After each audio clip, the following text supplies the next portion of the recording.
Kim Kardashian and go out west. West Side!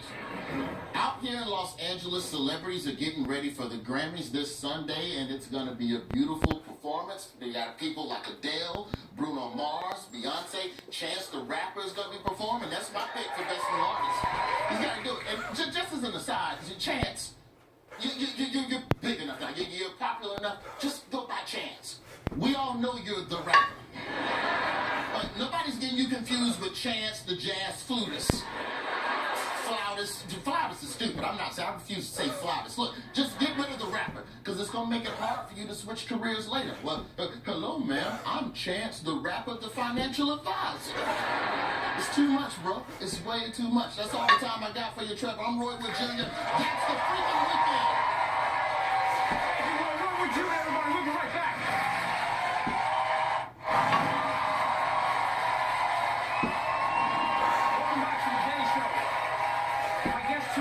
Is the front woman of the band Against Me, and an author whose memoir is called Tranny, Confessions of Punk Rock's Most Infamous Anarchist Sellouts. Please welcome Laura Jane Grace.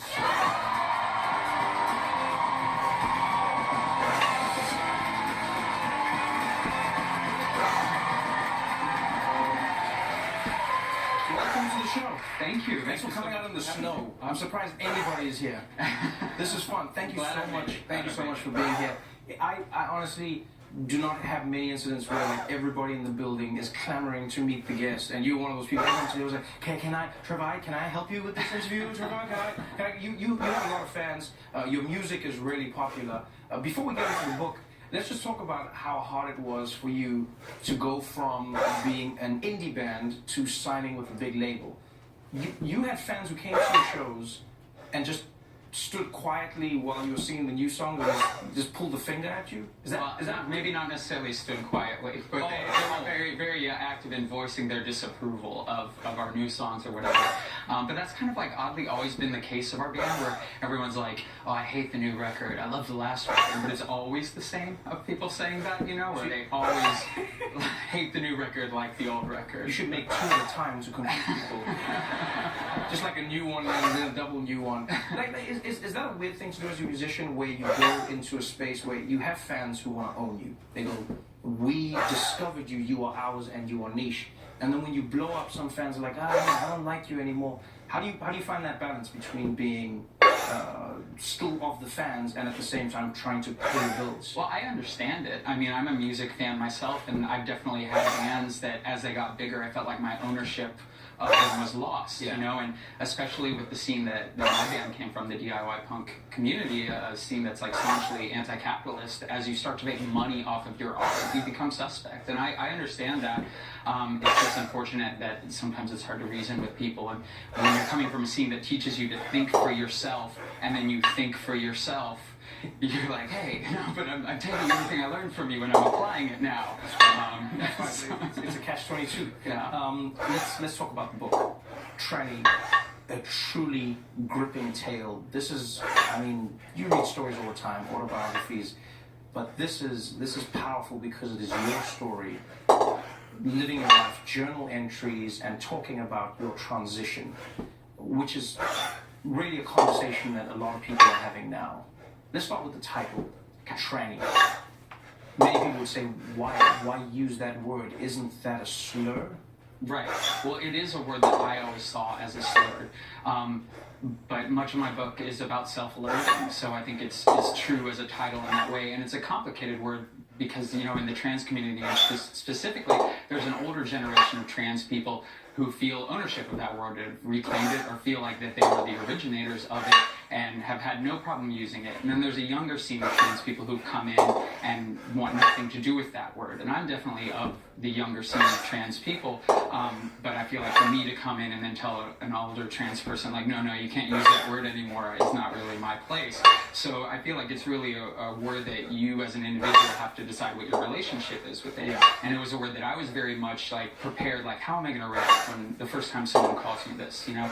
And then it turned out that it was another trans person who said the word to me just in a conversational, joking around manner, which really made me think, you know? So I don't know, you know, as an artist, as a writer, like, words that have power are always going to be interesting to me, and I want to explore that. you definitely explore that in the book. And one of the things I was touched by when reading it was how candid you were with sharing the confusion and the pain that comes with the decision to transition. You have people in today's society who ask the question, which is horrible, and yet you understand sometimes why some people ask. They go, well, how do you know that you're trans? How do you know that you don't just have mental problems? What do you say to somebody who asks that question and genuinely isn't trying to be hurtful? I understand it. You know, I mean, like, I probably didn't hear the word transgender until I was like 19 or 20. So I spent a good period of time in my life wondering, okay, am I schizophrenic? You know, like, do I have like twin souls living inside of me warring for control? So like, you know, the idea that you have to come fully prepared with an understanding of the word transgender, what it means to be transgender, even when you are transgender, is not realistic. And I say it all the time that, you know, I think that really the problem is a lack of education. You know, if you think back to school, like, and what a joke sex ed was, it's never explained. There is no gender identity class. So, like, the difference between gender identity and sexual identity is never really explained to you.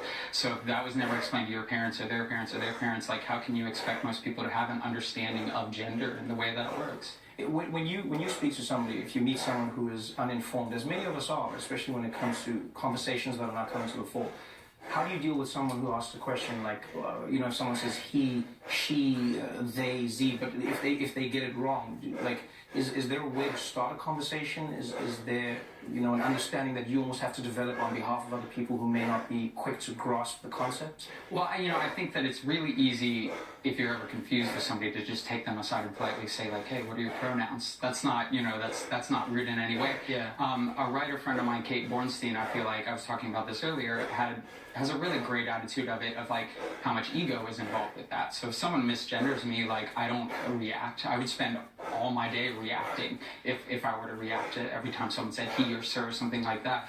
But when you really like start to examine it and why those things and those constructs are so important to people, you realize it's more on them and it's not on you. Like, if you call me he, if you call me sir, that doesn't challenge my grasp on my gender.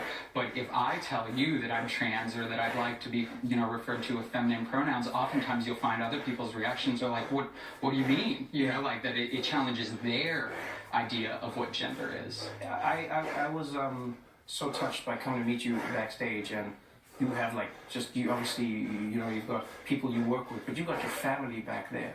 And one of the things people don't seem to realize in any of these conversations is everyone speaks about the conversation, about being transgender. Everyone talks through and at transgender people. But what is it like for an actual family? You have a daughter, for instance, a 7-year-old. I met her backstage. She's got cute dimples, and no, I'm partial to dimples. Sorry, and I was really touched by how you talked about it in the book. How do you navigate that world, and what were some of your fears when transitioning with regards to, you know, your family now, thinking of how to protect them in a world that's hostile? I mean, those are ongoing, constant fears that I am, like, you know, figuring out how to handle each day. But when it comes down to, like, you know, my daughter and I, it's not that big of a deal. Like, for her, there is no conflict of saying dad, but also saying she and her. Yeah. It's just, you know, our family's a little different. I'm different, you know, and that's okay.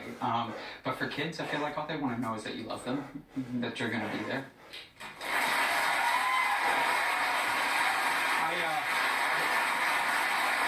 I really enjoyed the book. I thank you for allowing me into your life, and I hope many people will join in on the journey. It's a beautiful exploration of what a human being is. So thank you very much for joining us. I really appreciate it. And Against Me, the new album, Shape Shift With Me, are both available now. Laura Jean Grace, everybody.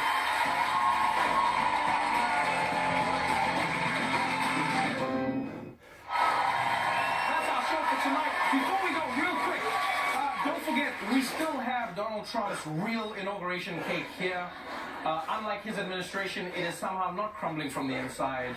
So keep tweeting us your ideas on what we should do with it with the hashtag #TrumpCake.